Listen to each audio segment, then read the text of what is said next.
just the chemistry of what we're working with exactly.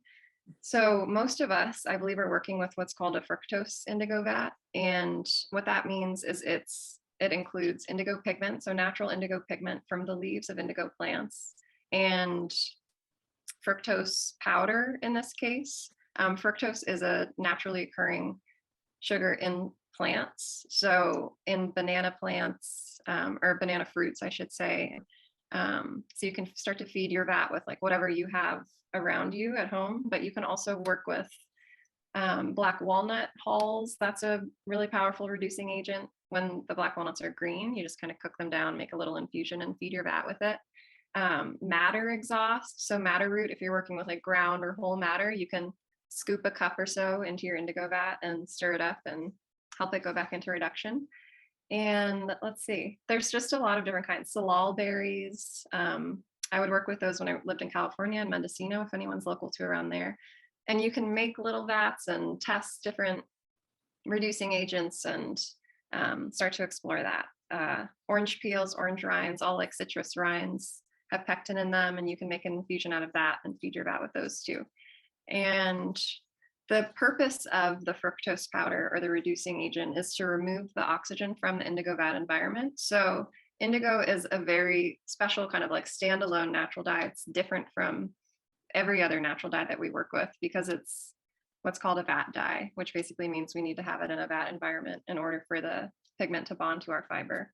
So, and I know a lot of us have worked with other natural dyes before, but if you haven't, most other natural dyes, which we'll call mordant dyes, so like madder, weld, onion skins, every other color, basically marigolds, you need to apply a mordant to your fiber before you dye with them. And that's just going to be some metal based. If it's protein, just the mordant. If it's a cellulose, a tannin application, and then the mordant. But it's a metal based powder, basically. So aluminum, iron, those are all different types of mordants. And you don't need to mordant with indigo, which is awesome. So when you're working with mordant dyes, the process is basically taking those, say, marigolds, putting them in a pot full of water and slowly extracting the pigment from them on your stove. And that's pretty much all there is to it, mordanting and then making an infusion. And indigo is not the same. So if I took in natural indigo pigment and added it to a pot of water and slowly brought it up to 90 degrees or so and added my fiber to it, the pigment would just rinse right off. It wouldn't bond to the fiber that I have in my dye pot. So in order to actually get the pigment to bond to the fiber, we have to add a reducing agent. So we have to remove the oxygen from the environment in our vat, and we need to elevate the pH. So we also add calcium hydroxide to elevate the pH.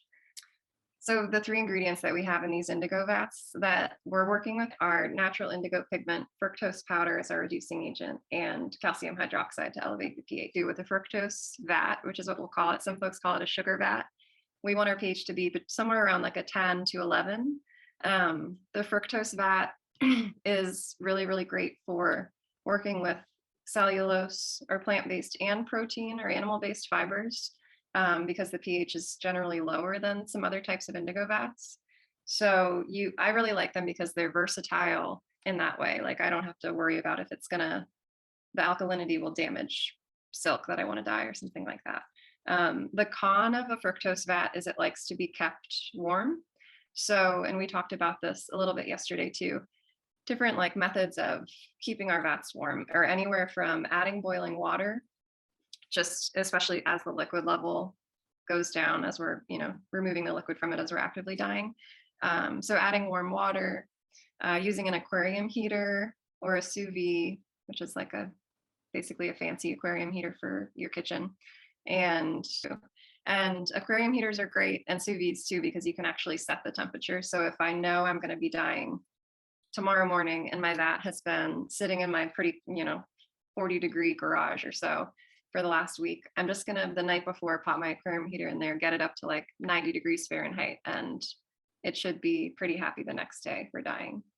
So fructose vats, they require a little bit more attention and love in that way, but you can get to know them and enjoy the fruits of what they have to offer.